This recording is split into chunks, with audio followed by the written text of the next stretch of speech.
Oke, minasang, seperti yang tadi saya ucapkan, di sini saya akan mempresentasikan beberapa bunkei yang telah dipelajari hari ini. Yang pertama di sini itu ada bunkei nomor 171. Di sini bunkeinya yaitu Songkeigo dan Kenjogo, yaitu kata-kata kerja bentuk sopan.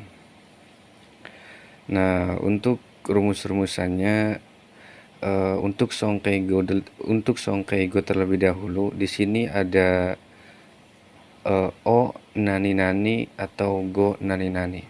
Nah, di sini o ini o berasal dari asli bahasa Jepang. Nah, kemudian untuk yang penggunaan go-nya, go itu yaitu serapan dari bahasa Cina. Untuk rumus Songkeigo yaitu kata kerja bentuk masnya di sini dihilangkan yang minasang, kemudian ditambahkan ni narimas. Nah, penggunanya begitu ya. Nah, mari kita langsung ke contohnya saja. Di sini contohnya yaitu sensei wa mau okaeri ni narimas. Apakah guru sudah mau pergi? Nah, ini tuh apa maksud dari songkei atau kenjo itu, kata merendahkan diri nih. Ini kata merendahkan diri atau bahasa hormat untuk meninggikan lawan bicara. Yang lebih utamanya yaitu ini sifat atau sikap gitu, sikap hormat untuk meninggikan lawan bicara ya minasang. Kemudian ada kenjo. Nah, di sini untuk penggunaan kenjo itu kita bisa gunakan ke diri sendiri gitu. Nah, kalau yang tadi itu yang songkei, kegunaannya itu untuk ke orang lain yang lebih tinggi derajatnya. Contohnya atasan, guru, atau klien. Atau pembeli juga bisa termasuk ya minasang, karena pembeli itu adalah raja gitu yang harus dihormati. Jadi kita bisa gunakan bahasa Songkeigo. Oke, kita lanjut ke kenjo. Nah, kenjo ini rumusannya itu o atau go gitu. Nani kata kerja masnya itu hilang. Masnya hilang seperti songkei, masnya hilang kemudian ditambahkan si mas. Nah, contohnya di sini watashi wa nimotsu o omochi shimasu. Nah, yang artinya itu saya bawakan barangnya. Nah, di sini itu konteks kalimat ini atau contoh ini kembali lagi ke arti dari songkei atau kenjo gitu. Sifat merendahkan diri terhadap orang lain atau diri sendiri. Nah, yang sekarang kita bahas ini di kenjo. Nah, kenjo ini sifat merendahkan diri, merendahkan ke diri sendiri ya minasang. Saya bawakan barangnya gitu. Kemudian di bawahnya lagi ada kata kerja bentuk masnya itu hilang lagi ditambahkan itashimasu. Nah, contohnya go okuri itashimasu. Saya akan mengirimkan. Nah, ini masih bentuk hormat ya, bentuk merendahkan diri gitu, sikap merendahkan diri. Nah, selain songkei atau kenjo ada juga di sini nih, kita lanjut ke bungkus selanjutnya itu bentuk di atau ke ukemike ya. Nah, ukemike ini juga bisa termasuk ke, kita juga bisa menggunakan bentuk ukemike ya. Ukemike. Nah, ukemike di sini bentuk sopan dari songkei. Nah, ukemike itu bisa diartikan menjadi dua. Yang pertama penggunaan ukemike biasa yang bisa kita artikan di atau ke. Kemudian ukemike yang kedua yaitu bisa digunakan dalam konteks bahasa hormat untuk meninggikan lawan bicara. Nah, untuk rumusan-rumusannya yang nggak ada yang banyak berubah di sini. Yang pertama itu ada vokal I, yang pertama atau grup pertama ada vokal I. Sebelum vokal I itu mas, terus masnya hilang, kemudian ditambahkan remas. Nah, vokal I-nya ini kita ubah ke vokal A, kemudian ditambahkan remas. Nah, untuk grup keduanya sama, masnya hilang, kemudian tinggal ditambahkan la remas. Contohnya tabera remas. Terus juga di grup kedua ada kata kerja satu huruf sebelum mas, kemudian masnya hilang, tinggal ditambahkan raremas. Misalnya mimas, miraremas, terus nemas, nelaremas. Kalau kita artikan ini tabemas menjadi taberaremas, itu artinya dimakan. Kemudian mimas melihat, miraremas dilihat, nemas tidur, nelaremas ditidurkan. Bisa begitu ya minasang. Kemudian di grup ketiga itu ada simas. Nah, perubahan simas pada grup ketiga untuk ukemikai itu bisa kita ganti menjadi saremas. Kemudian ada juga kimas. Kimas di grup ketiga ukemikai itu diganti menjadi koraremas. Nah, ini yang paling penting minasang. Rumus ukemikai untuk kaidah bahasa hormat. Ini ada pelaku, objeknya ga. Kalau misalkan pelakunya tidak ada, objeknya itu kita pakai ga, kemudian ukemi. Nah, ini termasuk kalimat pasif. Contohnya kagiga hirakaremas, ya, diadakan rapat. Nah, di sini nggak ada pelakunya, maka kita bisa bilang kalimat ini sebagai kalimat pasif. Nah, beda dengan yang kedua. Contoh kedua ini ada pelakunya itu menggunakan partikel ni. Nah, partikel ni di sini kita bisa artikan sebagai oleh. Kemudian objeknya beda dengan kalimat pasif. Kalau kalimat pasif menggunakan ga, sedangkan untuk yang ada pelakunya atau kalimat aktif ini objeknya kita bisa menggunakan o, kemudian ukemi. Contohnya saya ambil dari buku Matome. Inuni teo kamaremasta, tangan digigit oleh anjing, atau digigit tangan oleh anjing. Nah, di sini ada pelakunya yaitu seekor anjing. Di sini pelakunya kita bisa gunakan partikel ni.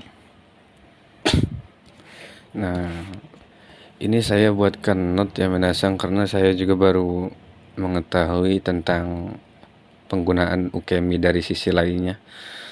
Nah, arti pada ukemi itu merupakan makna sejati dari ukemikai.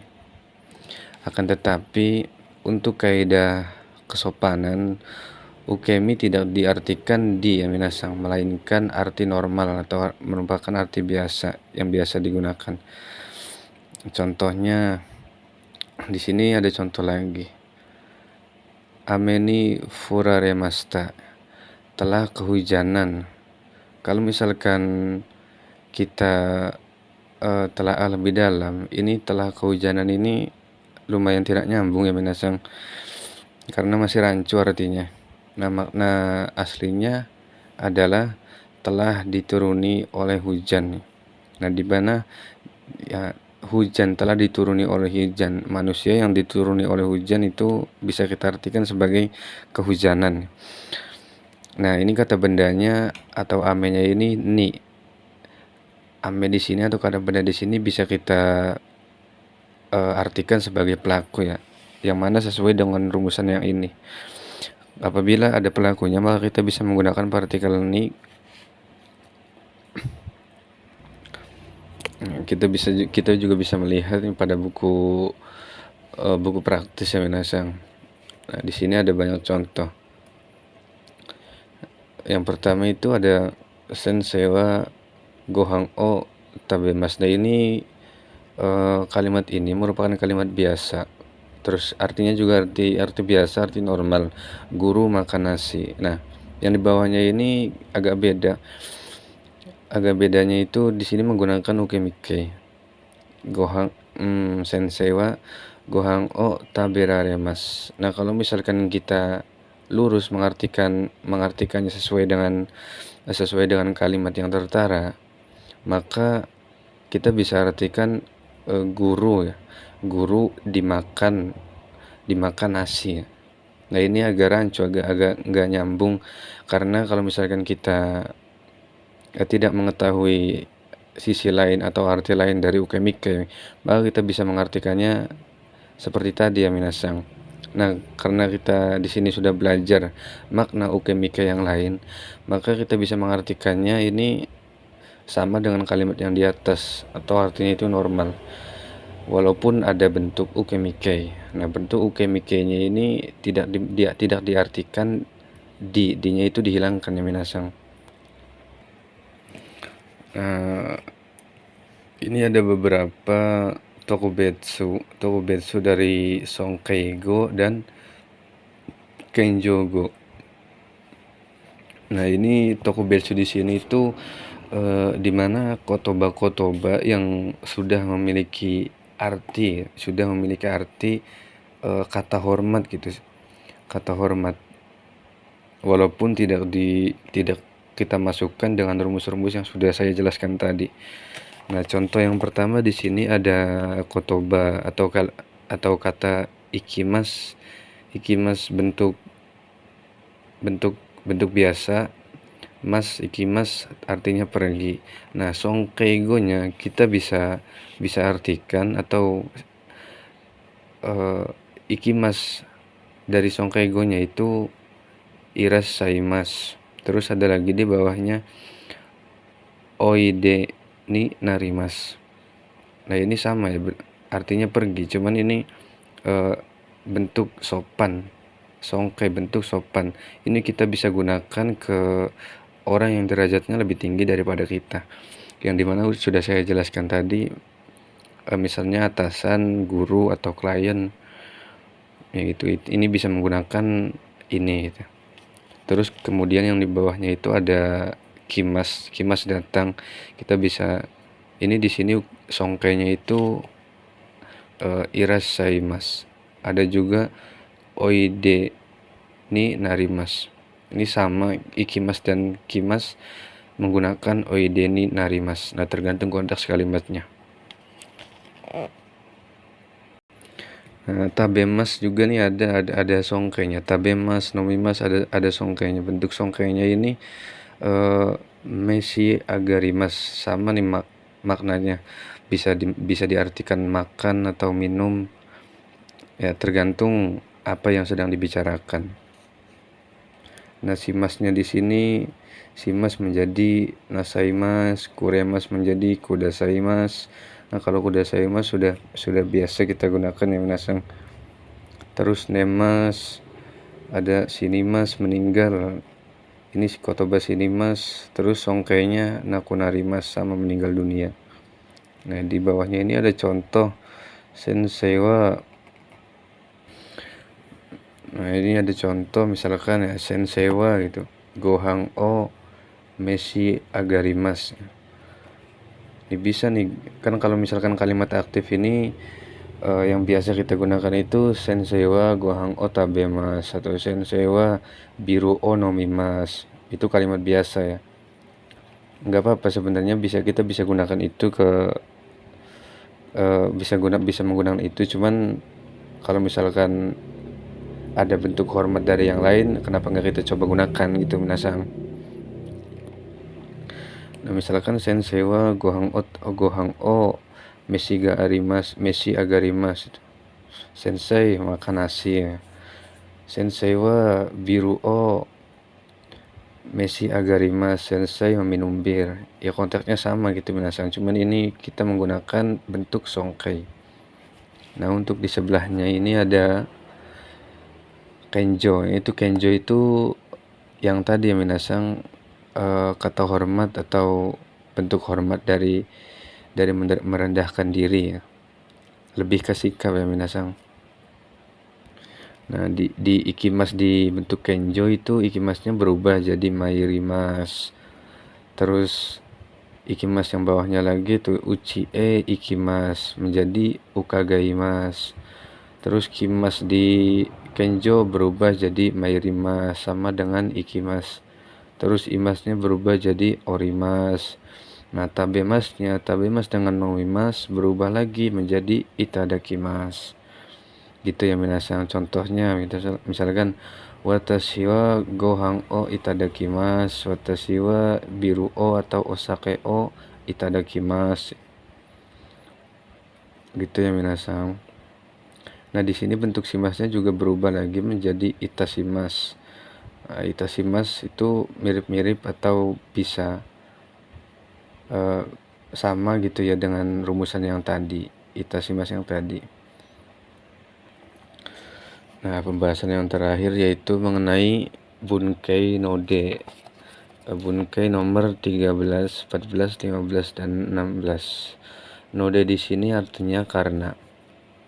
Untuk rumusan yang pertama ini ada Futsukei kemudian Node. Nah, Futsukei bentuk biasa yang dimana bisa kita sebut sebagai Rutanai Jiso, bentuk ta kemudian bentuk nai. Kemudian di rumusan kedua ada nani inode. Ini kata sifat i-nya diikutkan. Kemudian kata sifat na-nya juga ikut. Kata sifat na. Nah, di sini kata sifat na dan kata benda ini sama menggunakan na. Kenapa enggak menggunakan no? Ya karena di sininya bunkainya sudah no menggunakan no, jadi nggak bisa menggunakan no lagi minasang. Apa boleh gitu kata benda menggunakan na? Nah, sebenarnya kata sifat dengan kata benda itu hampir mirip-mirip ya minasang.